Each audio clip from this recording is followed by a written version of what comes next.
On November 28th, South Front released a video analysis entitled "Would Anyone Profit from a New War in the Middle East?" The video said that despite tensions in the region, the possibility of a new war in the near future was relatively low, because no regional player was interested in it. The only side which could be interested in the conflict was the United States. Such a war will contribute to the interests of US military-industrial complex and lead to growth of oil prices. High oil prices will impact positively the US shale oil production sector. However, it was hard to expect developments which took place last week. On December 6th, US President Donald Trump officially recognized the city of Jerusalem as Israel's true capital and declared an intent to move the US embassy there. A decision faced a condemnation from the regional powers and the international community and sparked a new round of violence between the Palestinians and the Israelis. Following Trump's declaration, Politburo chief of the Palestinian Hamas movement, Ismail Haniyeh, called for an uprising against Israel in the West Bank and Jerusalem and declared December 8th the Day of Rage. Hezbollah released an official statement supporting Hamas's intent and called on the Arab League and the Islamic world to provide the political, media, financial and even military support for the Palestinian people. On December 7th, the Palestinian Al-Nasser Salah al-Din brigades fired several rockets at Israeli settlements north of the Gaza Strip. The group said in a statement that this was only the first response to the US decision and more actions will follow.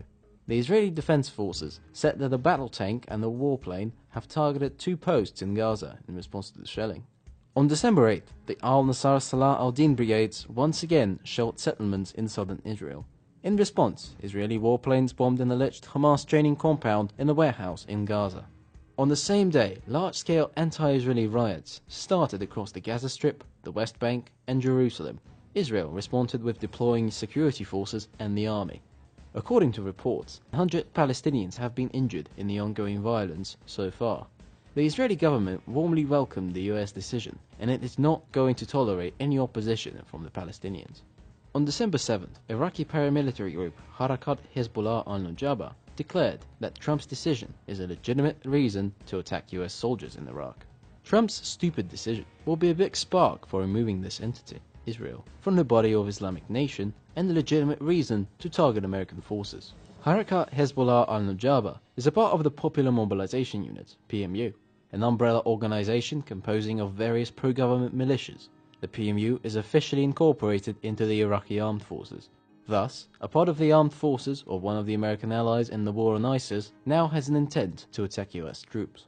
The new crisis started just days after the reduction of tensions among concerning parties involved in a recent escalation over Lebanon.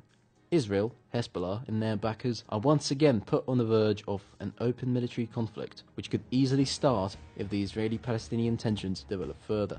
The US political elites could have not been unaware of expected consequences of the recognition of Jerusalem as Israel's capital. Was this move a part of the system policy of the US, or just a caprice of Trump and his inner circles? When such irrational events happen, willingly or not, an independent observer starts wondering about various conspiracy theories. The situation is escalating. Israel is ready to implement active military measures in response to any actions of Hamas, Hezbollah or any other regional players. And the US president bears direct responsibility for the escalation in the region and possible casualties from both sides.